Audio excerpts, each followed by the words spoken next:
Kenalkan nama saya Nurhayati dari Fakultas Ekonomi Jurusan Pendidikan Ekonomi dengan NIM terakhir 173. Baik, saya akan menjelaskan bentuk-bentuk demokrasi di berbagai macam negara. Berikut ada beberapa bentuk demokrasi yang ditetapkan di berbagai negara. Yang pertama, demokrasi langsung. Bentuk ini memungkinkan warga negara beradaptasi langsung dan pengendalian keputusan pemerintah.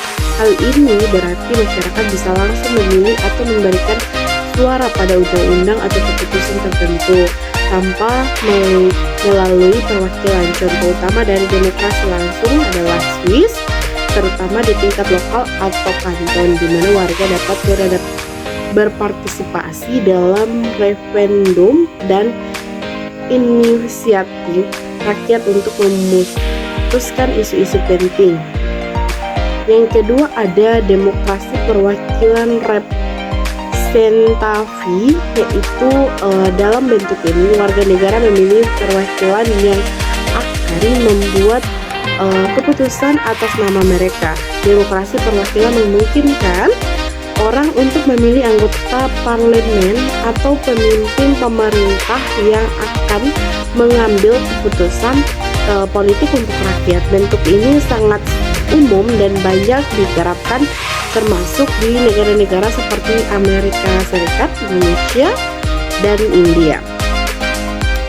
Yang ketiga ada demokrasi konstitusional, yaitu demokrasi ini menggabungkan sistem perwakilan dengan undang-undang dasar yang jelas yang berfungsi sebagai batas kekuasaan pemerintah. Konstitusi menjadi dasar hukum tertinggi dan melindungi hak-hak warga negara dan memastikan pemerintah tetap bertindak dalam batas-batas yang telah disepakati. Negara seperti Jepang, Jerman menjalankan demokrasi konstitusional. Keempat ada demokrasi parlementer.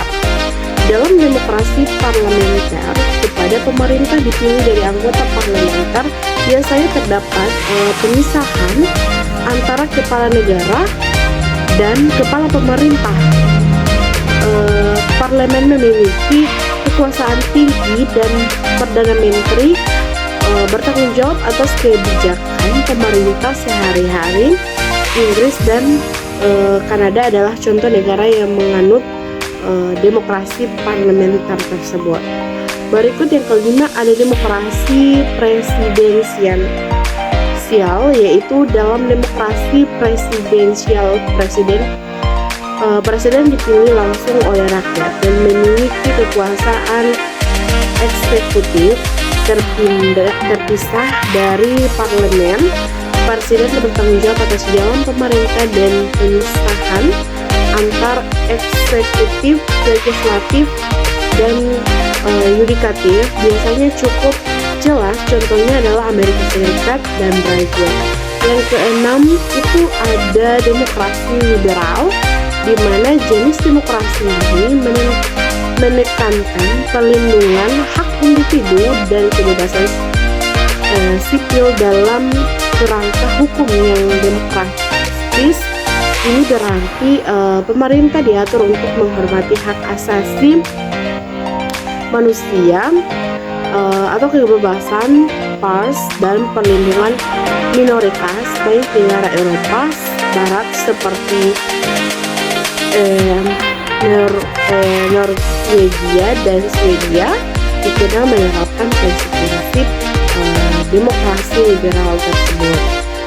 Yang berikut ada demokrasi sosialis. Demokrasi sosialis, negara tetap menganut sistem perwakilan demokrasi, tetapi dengan tujuan utama mencapai kesejahteraan sosial dan ekonomi bagi seluruh rakyat. Negara cenderung mengontrol atau memiliki sektor-sektor ekonomi strategis untuk memastikan kesejahteraan rakyat.